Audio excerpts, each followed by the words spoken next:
தேவனுடைய கிருபை வரங்களும் அவர்களை அழைத்த அழைப்பும் மாறாதவைகளே. ரோமர் 11:29. வாழ்க்கையில் நமக்கு எப்படிப்பட்ட காரியங்கள் வந்தாலும் தேவனுடைய திட்டங்கள் மாறாதவைகளாக இருக்கின்றது.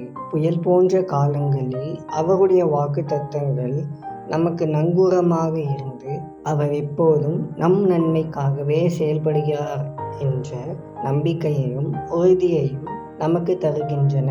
எனவே எந்த சூழ்நிலையாலும், எந்த மனிதனாலும், எந்த உபத்திரவத்தாலும் தேவனுடைய திட்டங்களையும் வாக்குத்தத்தங்களையும் தடுத்து நிறுத்த முடியாது என்கிற உறுதியான விசுவாசம் உடையவர்களாக நாம் தொடர்ந்து முன் செல்வோம்.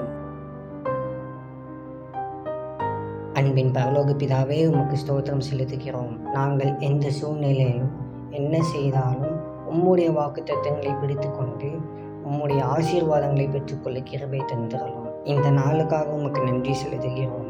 நீ செய்த அனைத்து நன்மைகளுக்காகவும் உமக்கு நன்றி செலுத்துகிறோம். இயேசுவின் மூலம் ஜெபிக்கிறோம் பிதாவே, ஆமேன்.